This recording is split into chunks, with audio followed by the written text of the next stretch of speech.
রাজনৈতিক দল হিসেবে বাংলাদেশ জামায়াতে ইসলামীর নিবন্ধন অবৈধ ঘোষণা করে হাইকোর্টের দেয়া রায় বাতিল করে দিয়েছে আপিল বিভাগ।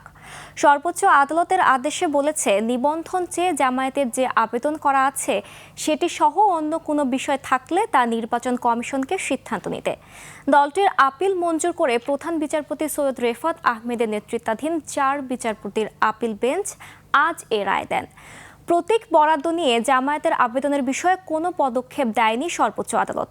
গত ১৪ মে রায়ের এই দিন ধার্য করে আপিল বেঞ্চ ২০০৮ সালে নবম জাতীয় সংসদ নির্বাচনের আগে প্রথমবারের মতো রাজনৈতিক দলগুলোকে নিবন্ধনের আওতায় নিয়ে নির্বাচন কমিশন।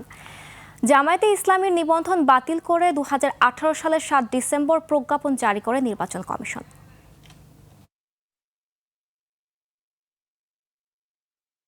পলিটিক্যালি মোটিভেটেড পিআইএল বা রাজনৈতিক উদ্দেশ্যে দায়েরকৃত মামলার মাধ্যমে জামায়াতের নিবন্ধন কেড়ে নেওয়া হয়েছিল।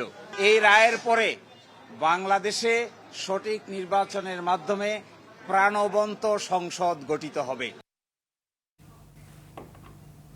এ বিষয়ে আরো খবর জানাতে হাইকোর্ট থেকে সরাসরি যুক্ত হচ্ছেন সহকর্মী শাকেরা আরজু। শাকেরা, আপিল বিভাগের আদেশের বিস্তারিত আমাদের জানান।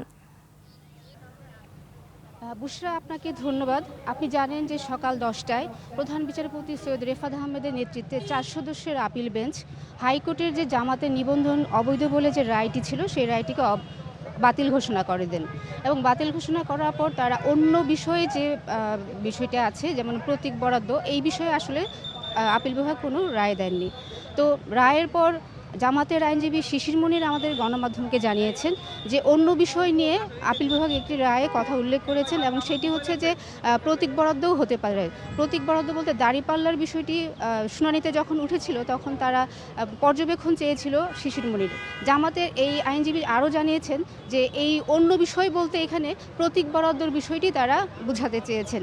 তো যদিও ইসির আইনজীবী বলেছেন যে না, শুধুমাত্র হাইকোর্টের যে অবৈধ আদেশটি ছিল সেটি বাতিল করে রায় দিয়েছেন।